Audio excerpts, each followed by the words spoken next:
देश की राजधानी दिल्ली होवे या फिर आर्थिक राजधानी मुंबई, कोरोना वायरस ने अजिही सेहत विगाड़ी है कि संभलन च औख हो रही है। देश के कुल कोरोना केसां चों 1/3 कोरोना केस सिर्फ महाराष्ट्र च ने। देश दे विच 2,53,000 एक्टिव केस ने, जिन्हां चों 86,000 तो वध एक्टिव केस सिर्फ महाराष्ट्र च ने। इस दे बाद दूजे नंबर ते तमिलनाडु, तीजे नंबर ते दिल्ली, चौथे नंबर ते गुजरात अते पंजवें नंबर ते उत्तर प्रदेश है। इन्हां 5 सूबियां च सब तो वध एक्टिव केस ने। एक्टिव केसां दे मामले च भारत दुनिया दा तीजा देश है, यानी कि भारत अजिहा तीजा देश है जिथे फिलहाल सब तो वध मरीजां दा इलाज हस्पताल च चल रहा है। महाराष्ट्र दे विच 2,06,619 कोरोना पॉजिटिव केस ने। हालांकि इन्हां दे विचों 1,11,740 सेहतयाब हो चुके ने, जदों कि 8,822 लोगों ने कोरोना करके महाराष्ट्र दे विच जान भी गवाई है। तमिलनाडु दे विच 1,11,151 कोरोना पॉजिटिव केस ने, जिन्हां दे विचों 62,778 तां ठीक हो गए ने, जदों कि 1,510 लोगों की मौत भी हुई है। तीजे नंबर ते दिल्ली आउंदा है। इत्थे 99,444 कोरोना पॉजिटिव केस ने, जिन्हां दे विचों 71,339 सेहतयाब हो चुके ने, जदों कि 3,067 लोगों की मौत हुई है। गुजरात दे विच 36,037 कोरोना पॉजिटिव केस ने, जिन्हां दे विचों 25,892 तां ठीक हो गए ने, जदों कि 1,943 लोगों ने जान गवाई है। पंजवें नंबर ते उत्तर प्रदेश है। इत्थे 27,707 केस ने। इन्हां दे विचों 18,761 तां ठीक हो गए ने, जदों कि 785 लोगों की कोरोना करके मौत हुई है। कौमी राजधानी दिल्ली च कोरोना के केस भावें वध रहे ने, पर राहत की खबर भी आई है। दिल्ली दे विच हुण 25,000 एक्टिव केस ने। 15,000 मरीजों का इलाज घरां च जारी है। दिल्ली च सेहतयाबी की दर च भी इजाफा होया है अते सेहतयाबी की दर 72% हो गई है। 99,000 मरीजों चों 72,000 मरीज सेहतयाब होए ने। मौत दर दे विच भी कमी दर्ज की गई है। आंकड़ियां के जरिए दर्शाया गया है कि जिथे पहला 100 टेस्ट करन मगरों 35 कोरोना पॉजिटिव केस सामने आउंदे सन, पर हुण 100 टेस्ट करन ते सिर्फ 11 कोरोना मरीज सामने आ रहे हैं। दिल्ली में अभी तक के जितने पिछले 2-3 महीने सारे मिला के कोरोना के जितने मरीज हुए, उनकी संख्या लगभग 1 लाख पहुंच गई है। लेकिन 1 लाख से घबराने की ज़रूरत नहीं है। इनमें से लगभग 72,000 मरीज ठीक हो गए हैं। दिल्ली में ठीक होने वालों की प्रतिशत 72% हो गई है,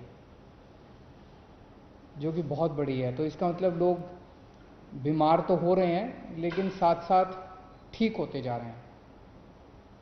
पिछले हफ्ते दिल्ली में कोरोना की स्थिति में और अधिक सुधार हुआ है। जैसे जून के महीने में जब हम टेस्ट किया करते थे, 100 लोगों के टेस्ट करते थे, तो उसमें से 35 लोग कोरोना के मरीज निकल के आते थे। अब दिल्ली में हम 100 लोगों के टेस्ट करते हैं तो वो केवल उसमें 11 लोग ही मरीज निकल के आते हैं। तो एक तरह से इसको पॉजिटिविटी रेशो कहते हैं। इस तरह से इसमें सुधार हुआ। मौत का रेशो भी कम हुआ है। एक दिन जून के महीने में ऐसा आया था जब 125 से ज़्यादा मौत हो गई थी। आज दिल्ली में 55-60 के आसपास मौत हो रही है। और भी कम करनी है, लेकिन पहले के मुकाबले आधी मौत हो गई हैं। दिल्ली सरकार ने दावा यह भी किया है कि टेस्टिंग समर्था दुरुस्त है। रोजाना 20 तो 24,000 टेस्ट किए जाते हैं अते सहूलतां का इंतजाम भी पुख्ता है। 5100 बैड मौजूद ने। दिल्ली में अब रोज 20 से 24,000 के बीच में टेस्ट हो रहे हैं। और अभी अभी मैं देख रहा था ऐप के ऊपर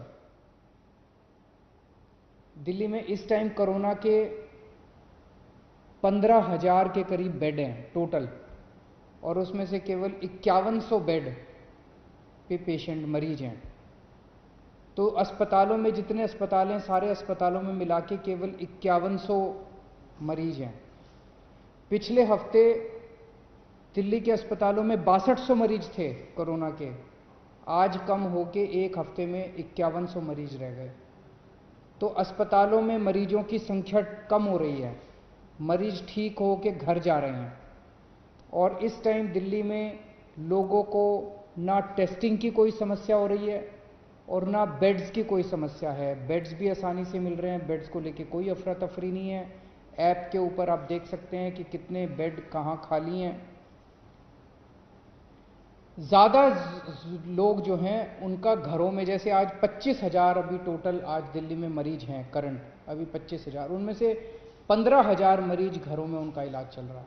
तो घरों में जो हमारा प्रोग्राम है लोगों की देखभाल करने का, घरों का होम आइसोलेशन का प्रोग्राम, हर घर में हम ऑक्सीमीटर पहुंचाते हैं, वो बहुत सफल हुआ है और लोग घरों के अंदर ही ठीक हो रहे हैं।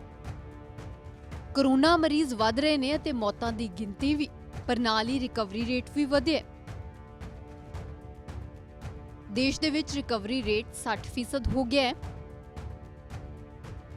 ICMR ਦੇ ਮੁਤਾਬਕ ਹੁਣ ਤੱਕ 1 ਕਰੋੜ ਤੋਂ ਵੱਧ ਟੈਸਟ ਕੀਤੇ ਗਏ ਨੇ। 1 ਕਰੋੜ ਤੋਂ ਵੱਧ ਟੈਸਟ ਕਰਨ ਵਾਲਾ ਭਾਰਤ 5ਵਾਂ ਦੇਸ਼ ਬਣ ਗਿਆ ਹੈ।